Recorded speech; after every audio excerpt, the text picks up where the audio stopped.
Hi, hello. Welcome to the episode of Isaiah's Newsstand. It's your host, Isaiah Edwards. The date is February the 18th, 2026. Hopefully this episode finds you well, in good spirits and high hopes. As for me, I'm doing pretty good. Happy Wednesday. Happy hump day to ya. Hopefully you humped and didn't get humped. Unless that's what you're into, then by all means, have at it, my little rabbits. But no, my day was good. It was a solid day. We got up, we got ourselves together. We got to work. Work was not too crazy. I was once again blessed with a full day down at the Crusher, so we love that. Pretty much nothing crazy happened, nothing wild, so that was good. Then post work, we go to the gym. Well, actually, no, we don't go to the gym. Post work, I was tired. I was so tired. And I was like, let's listen to our body. Like, I've been very much on a Sally Forth mentality. Let's just keep marching. Let's just keep pushing. Let's just keep things going. But I really am trying to listen to my body more and say, hey, if we got to make an adjustment, if we got to throw an audible, then let's do it, So in this situation, I was feeling tired. I was on my way to the gym. About halfway between work and the gym, I just said, you know what? We're going to go home and we're going to take a nap. Because here's my problem, right? Y'all know my problem is I don't want to stop. So I'm willing to make compromises. I'm willing to say, okay, let's not go to the gym right now. Let's take a nap. In this situation, I took a nap for maybe about an hour and some change. I get up and then I go to the gym and I do a shortened workout, which lines up because once again, like I think another thing is it's me listening to my body, and then it's also me kind of going with the flow presented a bit because there's just so many people, and I do not like having to be all like around all these people having to vie for machines. So hey, if this is a peak busy time of the year, that's okay. We can endure this. We can get our pump in. It can be good. It can be solid. But yeah, we don't have to stay for 2 hours every day. I think that's something I've learned from last year, which is like, look, it feels good to be that after it, to be that focused, locked in, whatever. But you're only going to get so much out of this. There is a limit to how much of a improvement I can make over, the span of a year, whatever. So I feel like, taking that away from last year, I'm like, look, do the best you can, keep that up, keep being consistent. And I think that that's just the key. And it's okay if we have moments in parts of the year that are a little bit slower on the pump. That's all right. We're not going as hard. That's okay. I think the benefit there is that we are finding times to kind of get a little bit more recovery in, right? So I don't know. Hopefully that's not copium. I'm hoping I'm not like hindering myself, but I overall feel like things are good. I'm still in this maintenance era, phase of my workouts, but I still feel like I'm getting something out of it. I still am seeing improvements here and there. So that's good. So yeah, overall it was a good workout. Like I said, I won't go through all the details there, but we got a little bit of a later session in and done. Then we came home, had our stretch, had our snack. And, now we're here, ready to go, post some research. So yeah, let's go ahead and do our startup and let's get into some news.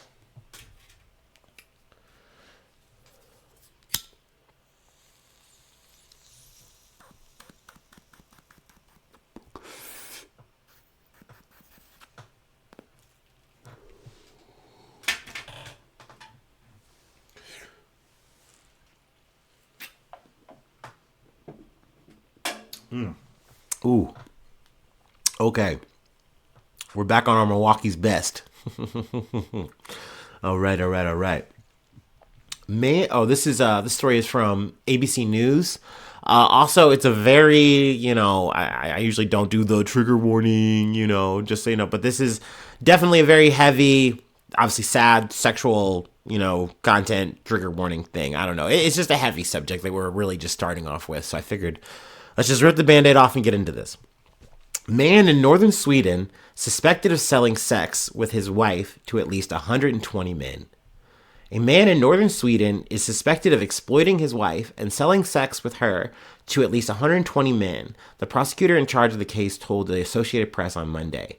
The man has been in custody since October after the woman reported the incidents to police, and investigators have been preparing criminal charges of aggravated procurement. Investigators believe the husband ruthlessly exploited his wife on a large scale.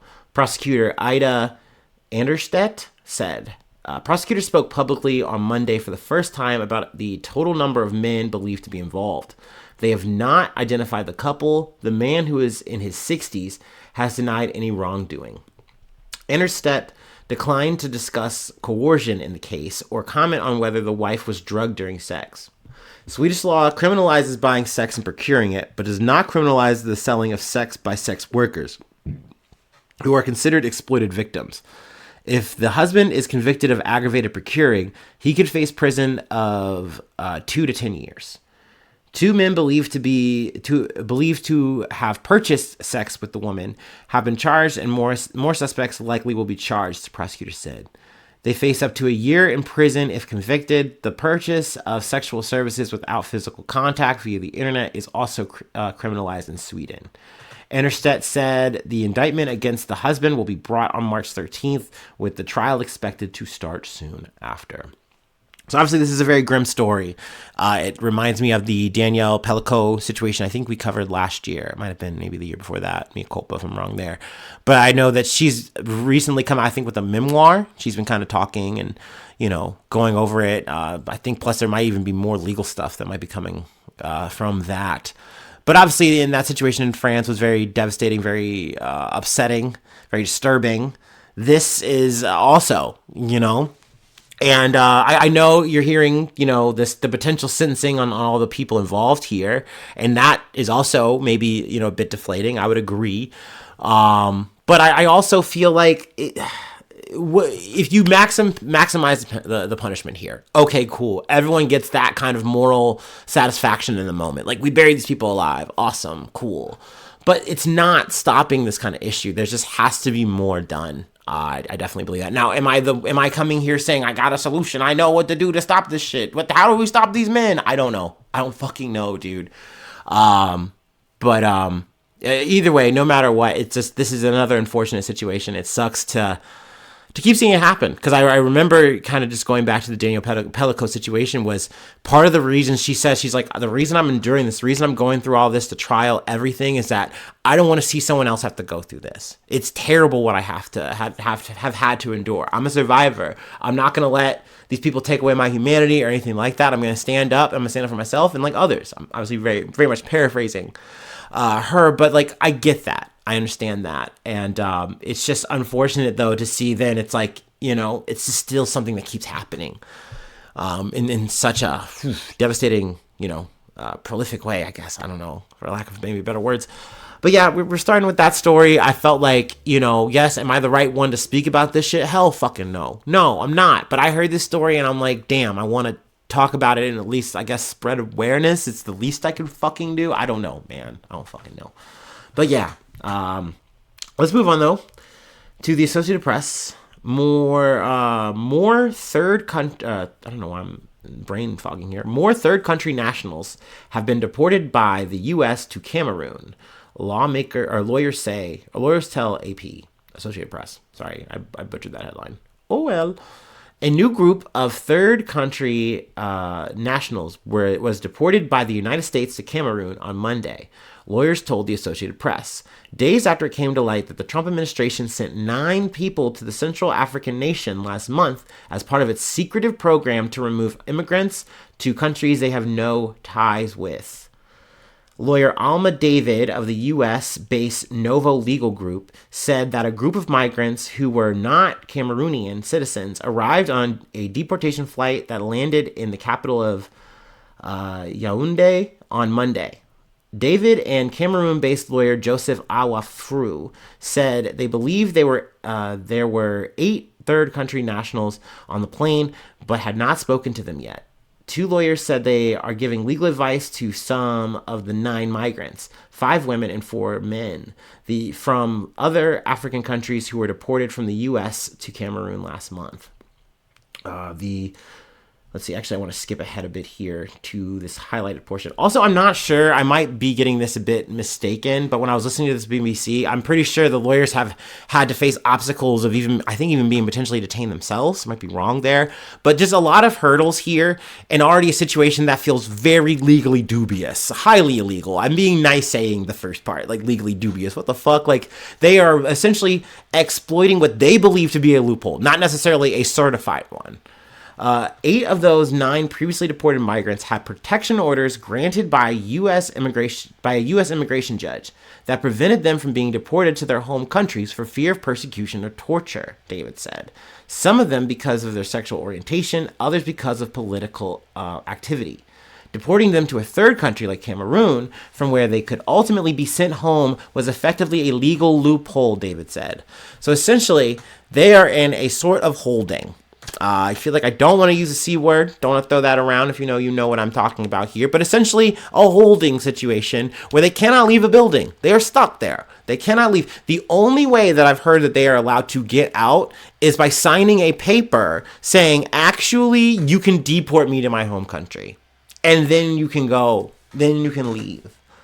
So essentially, this is the Trump administration. They've done this shit before in terms of just saying, hey, if we can't ship you to where your home state, home country is because of political asylum, whatever asylum you're claiming, well, fine, we'll send you just to Tinpuck wherever, and who cares? They can handle you. They are facilitating the situation, and we're okay with it.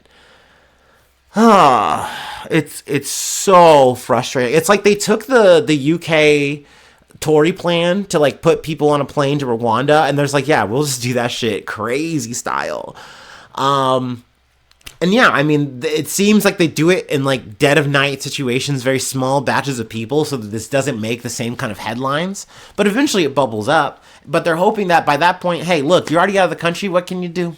What can you, like, there have been, I haven't covered, most of them, but there have been cases where literally judges are like, yeah, no, you got to bring these people back. And they're like, okay, it's so hard. We'll see what we can do. Whatever. Maybe not. Like, they get to drag their feet on this because at the end of the day, they got what they wanted. The migrant is no longer in the country. They can consider their numbers going up, and they're like, cool, thumbs up. We can move on now. And they go through this legal rigmarole, but essentially they just try to hold the line. They just try to dig their heels.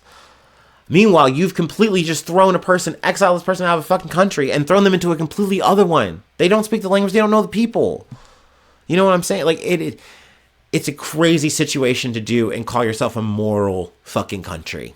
An exceedingly excellent country. But here we are. So it goes.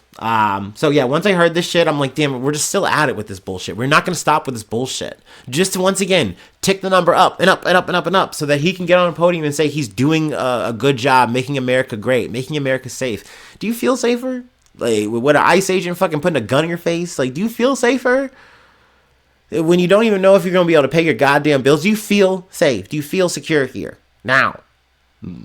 Yeah, I guess. Okay. Anyway, let's move along. This is a story I wanted to cover yesterday. There was just so much on the docket, and by the time I closed out with Jesse Jackson, I just couldn't. I just knew I couldn't. I didn't have the time. Didn't have the bandwidth. But we're on it now. Better late than never. Associated Press. Late night host Stephen Colbert isn't backing down from public dispute with CBS bosses. Stephen Colbert isn't backing down in an extraordinary public dispute with his bosses at CBS over what he can air on his late-night talk show. On The Late Show, Tuesday, Colbert said he was surprised by a statement from CBS denying that its lawyer told him he couldn't show an interview with Democratic Texas Senate candidate James Tallarico, which the host said had happened the night before. He then took a copy of the network statement, wrapped it in a dog poop bag, and tossed it away. Ooh, so edgy, man. And that's Stephen Colbert. He really told him what's what. Colbert had instead shown his Tallarico interview on YouTube, but told viewers why he couldn't show it on CBS. The network was concerned about FCC Chairman Brandon Carr trying to enforce a rule that required broadcasters to give equal time to opposing candidates when an interview was broadcast with one of them. We looked and we couldn't find one example of this rule being enforced for any talk show interview, not only for my entire late night career, but for anyone's late night career going back to the 1960s, Colbert said.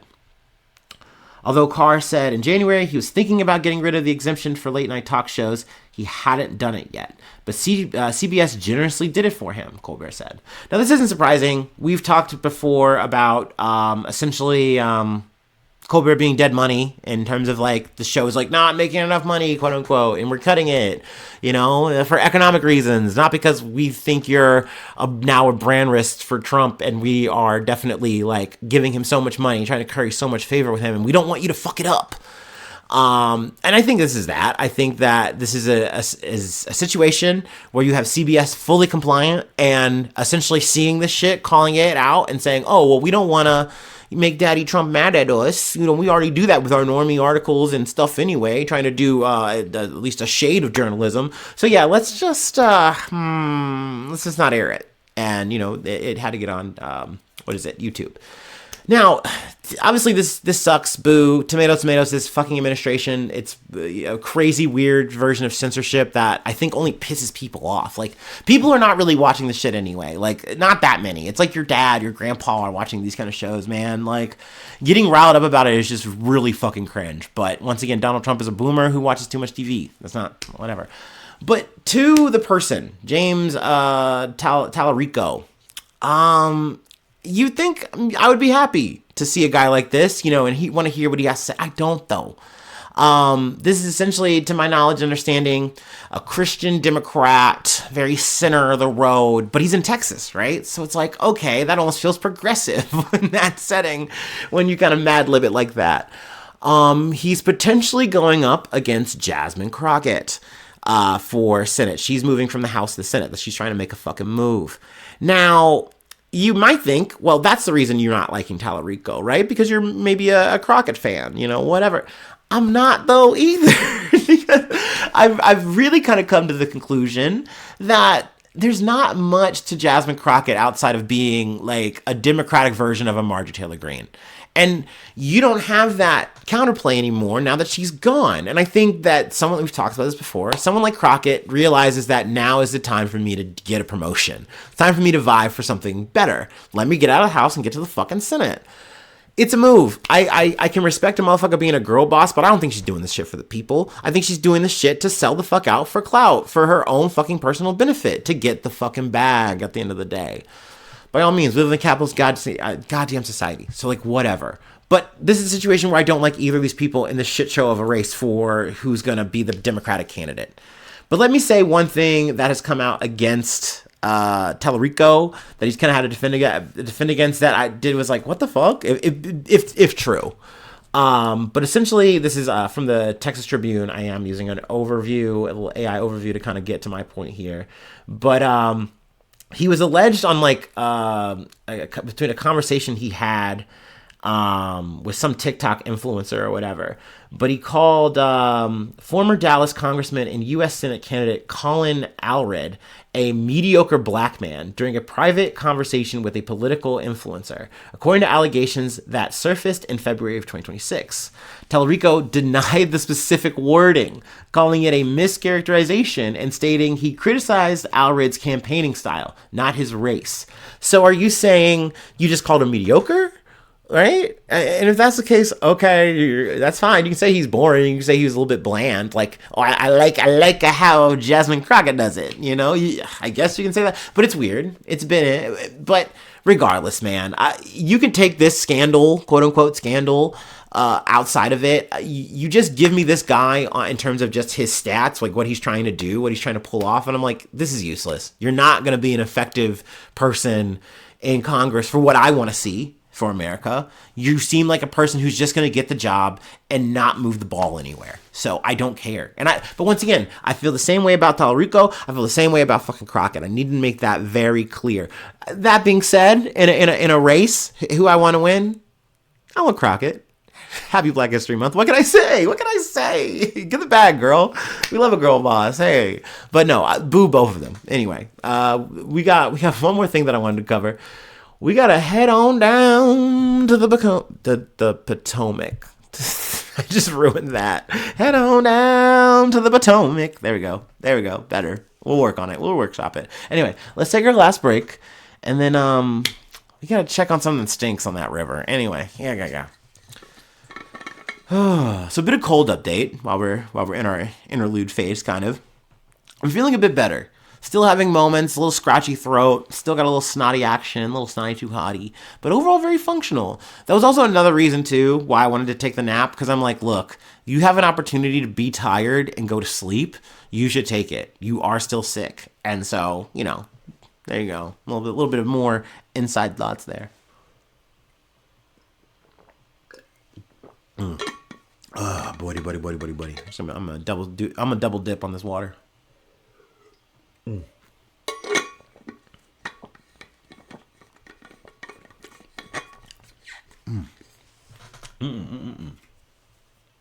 I will say the only problem with this nap is I'm going to be running so behind schedule-wise. I'm running very late into the night, and that's not good. It's not good for your sleep. No.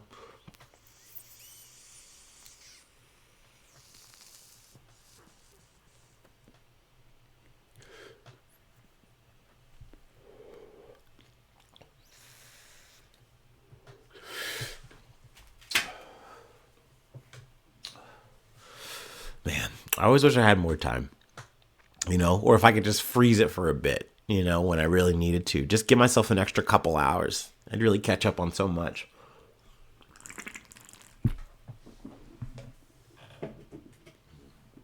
I might die a little younger, technically, but I'd live a fuller life.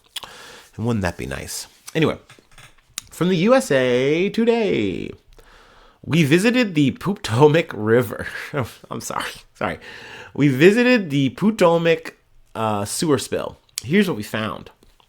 When a collapsed pipe began spewing millions of gallons of sewage into the beloved waterways near the tight-knit community of Cabin John, word spread like wildfire. So did the smell. As temperatures rose after a massive winter storm, the stench wafted into homes closest to the Potomac River, making what's considered the toniest part. Maybe it's tiniest. I've never heard the word toniest. Anyway, part of the neighborhood feel like a porta-john, according to Jack Mandel, who has lived in the area since the turn of the century. Typically, I'll go down there probably 4 or 5 days a week, just in the afternoons, at the very least, Mandel said. And none of us want to get anywhere near it because we have dogs and kids. The community, which Mandel playfully describes as crunchy, which I gotta make a little aside here. I love using crunchy as a descriptor for a person.